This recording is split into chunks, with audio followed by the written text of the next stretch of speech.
আবার অনেকদিন পর নিয়ে চলে এসেছি বড় ব্লগ, কিন্তু সেই পুরনো পুজোর ব্লগই কন্টিনিউ হচ্ছে। হাই বন্ধুরা, কেমন আছো তোমরা সবাই? ওয়েলকাম টু অনুষ্ণাস ক্লক।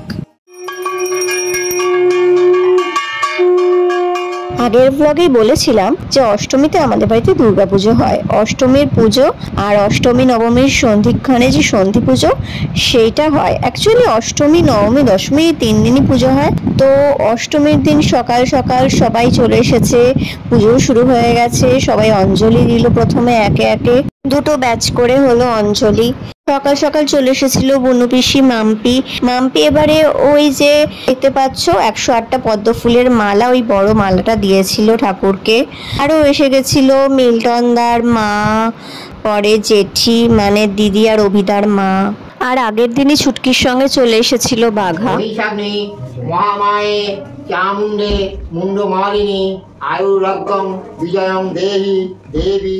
এরপর সবার অঞ্জলি দেওয়া হয়ে গেলে শুরু হলো আরতি।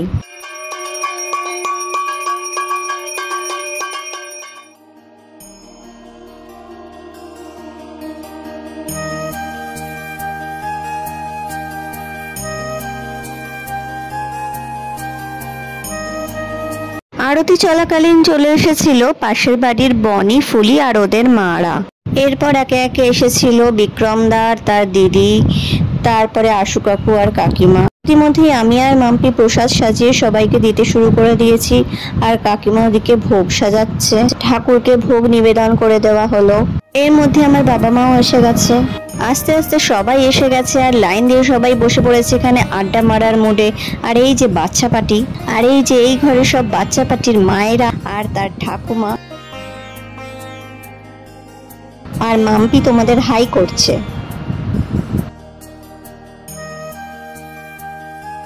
আর এই যে অ্যাটলাস চলে এসেছে গার্গি, খুবই সুন্দর লাগছে ওকে। আর এই যে অভিদা এখানে ভিক্টরি দেখাচ্ছে। আর সবার শেষে চলে এসেছে কাজরি দিরা। ততক্ষণে সমীরণদারা খাবার দিয়ে চলে গেছে, আর বসে গেছে আমাদের ফার্স্ট ব্যাচ।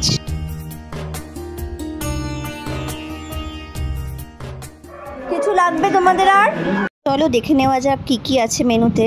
খিচুড়ি, বেগুন ভাজা, লাবড়ার তরকারি, পায়েস, চাটনি, পাঁপড়। এখানে বন্ধুরা বসে গেছে সব একসঙ্গে গোল করে। এটাই ছিল সেকেন্ড ব্যাচ, আর তখনের মতো লাস্ট ব্যাচ। কারণ আমরা সবাই বাকিরা সন্ধি পুজোর প্রদীপ জ্বালাবো বলে সন্ধি পুজোর পরেই খেতে বসবো। তো সবাই এখানে সন্ধি পুজোর প্রদীপে সলতে দিয়ে আর ঘি দিয়ে রেডি হয়ে বসে গেছি। ওদিকে সবাই খেয়ে দেয়েও চলে এসেছে সন্ধি পুজো দেখবে বলে। একে একে কাকা সন্ধি পুজোর সমস্ত আয়োজন করছে। এরপর আমরা চারিদিক থেকে অনেকজন মিলে প্রদীপ জ্বালাতে শুরু করলাম। আমি, বিট্টু, কাকিমা, মিল্টনদার মা, জেঠি, স্বস্তিক সবাই মিলে প্রদীপ জ্বালালাম। 108টা প্রদীপ। মামনিও জ্বালিয়েছে। সবাই মিলে প্রদীপ জ্বালিয়ে সবকটা প্রদীপ যখন জ্বলে গেল, কি সুন্দর দেখতে লাগছিল। এরপর আমরা সবাই মিলে বসে সন্ধি পুজোর আরতি দেখলাম। অষ্টমী আর নবমীর সন্ধিক্ষণে হয় এই সন্ধি পুজো। শুনেছি এই সময় মা মৃন্ময়ী থেকে চিন্ময়ী রূপে আবির্ভূত হন, আর এই সময় প্রদীপ জ্বালিয়ে মনস্কামনা জানালে মা তা পূরণ করেন। এই সন্ধি পুজোর পর সবাই আমাদের ঘরে বসে জুড়েছিল জমিয়ে আড্ডা। ওদিকে নিচে আড্ডা মারছিল দাদার বন্ধুরা, আর গান গাইল বিক্রমদা। বহুদিন ধরে ফেরা হয়নি ঘরে, আমি দূর প্রবাসে পড়ে রই, জানি না কবে কিভাবে জড়িয়ে গেছি, ভাবি এবার নিজেকে সারাবই। এখনো বুকে সেই নদী বয়ে চলে, আর মনে পড়ে যায় আমার ঘরের চাবি, চাবি পরের হাতে রে, আমার ঘরের চাবি, চাবি পরের হাতে রে, আমার ঘরের চাবি। বিক্রমদা সত্যিই খুব ভালো গান করে। এর আগেও আমাদের বাড়িতে বিক্রমদার গান শুনেছি। এরপর একে একে সবাই চলে গেল। তারপর আমরা খেয়ে দিয়ে বেরিয়ে পড়লাম কাছাকাছি কয়েকটা ঠাকুর দেখতে। প্রথমেই চলে এলাম নাকতলা উদয়ন সংঘে। প্রতিবারের মতো এবারও প্রতিমা খুবই সুন্দর হয়েছে, কিন্তু থিম যে কি হয়েছে সেটা ঠিক বুঝতে পারলাম না। অষ্টমীর সন্ধে বলে কথা, প্যান্ডেলে তো প্রচন্ড ভিড়। এরপর আমরা চলে এলাম গড়িয়ার নবদুর্গা পুজো প্যান্ডেলে। বিশাল মন্দিরের ন্যায় প্যান্ডেলটি হয়েছিল খুবই সুন্দর।